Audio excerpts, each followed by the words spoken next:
What happens when your body changes the rules?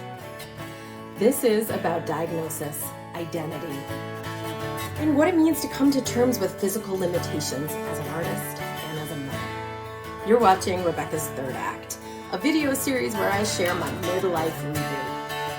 Parenting, career, theater making, and my own body are all shifting right now. Join me on a journey to figure out what's next. A little more than a year ago, I was diagnosed with Ehlers-Danlos Syndrome, a chronic illness that affects your connective tissue. The journey to this diagnosis was pretty long. I had long COVID in 2022, which, as it does for a lot of people, kind of ramped up a lot of symptoms and led me to understand that something was really wrong. The first part of my diagnosis journey was really understanding that some of what I considered normal was not normal at all. For example, it's not normal to be in pain every day. And it's not normal for that pain to migrate around your body. Maybe one day it's your knees, the next day it's your hips, the next day it's your back. I was going to a physical therapist and she was saying, like, we just fix one thing and something else creates a problem, and maybe there's something underlying going on. And I also realized that it wasn't normal to need to sometimes take to my bed for 2 or 3 days without really any symptoms except a sort of crushing fatigue.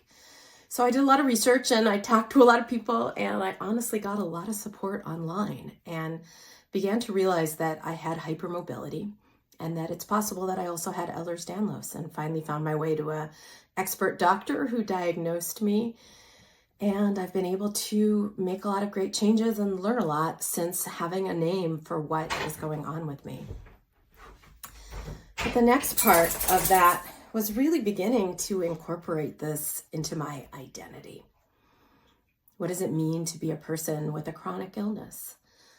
And being a person who tells stories for a living, I really had trouble figuring out how chronic illness doesn't fit into a regular story structure. I really, really wanted it to be the kind of story that's like, I fought and I triumphed and now I'm healed. But the thing about chronic illness is it's chronic. You can get a little better. You can improve your baseline. You can have everything get worse for no reason that you can put your finger on. It's a lot more random than a kind of hero's journey story. And it's been interesting to expand my vision of what kind of story I'm inside, because it doesn't seem to be that kind of story that, goes through troubles into triumph. And also just engaging with how challenging it is to go to the doctor 2 or 3 times a week, to have to change things carefully one at a time so I can manage understanding what's having an impact and what isn't, and absorbing a lot of new vocabulary. I learned the phrase dynamic disability. I have a dynamic disability, which means that some days it's a lot worse than others. And it's also an invisible disability. A lot of the times to look at me, you can't tell that there's anything wrong with me. And that has its pluses and its minuses. It means I don't have to talk about it when I don't want to. But it also means that it's a little hard for people to understand maybe why I'm sitting down or flaking on plans or, needing to not show up when I've said I will. And that really has led me to this question that I really struggle with, which is, am I disabled enough to call myself disabled?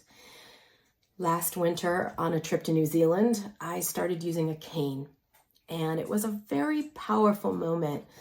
It was scary to carry this visible symbol of my disability, and it immediately made a huge difference. It made stairs easier, it made uneven ground easier, and there was a power of the cane that I didn't expect. The cane made my invisible disability visible. So people would offer me seats, and people would say, like, oh, maybe you shouldn't stand in line. Sit down over here and we'll just come get you. And I would go to the movie theater and they'd say, oh, we have an accessible bathroom downstairs. And so that was pretty exciting. But I also found that people treated me differently. It made people assume I was older than I am, and it made people assume I was sicker than I am. So it's been interesting. And I'm still exploring when I want to have the cane and when I'm okay without it. With all these identity questions, I'm also looking at what are my real limitations. I have a lot of trouble with places where you have to walk, then stand, which makes protests really hard. And I'm still looking for a good solution for that. And it makes the kind of party where you're standing up the whole time basically impossible for me. So I'm learning to sit down and let people come to me at the parties. And there's times when I really have to plan carefully. Like when we moved our daughter into her dorm room this summer, I knew that I wouldn't be able to carry things up the stairs, and I knew that I wouldn't be able to stand for a long time. So we thought really carefully about how I could help. And she said to me, "You be in charge of where everything goes," because she knew that that would be something I could help with. And I'm lucky to have a lot of help in my family to work around the things that I really can't do. And certainly as I get more clear about what I can and can't do, it helps me to save my energy for the things that are possible. I've found a lot of community in this new identity as a disabled person, as a disabled mother, as a disabled theater maker. I've been helped tremendously by other people with Ehlers-Danlos, both in real life and online.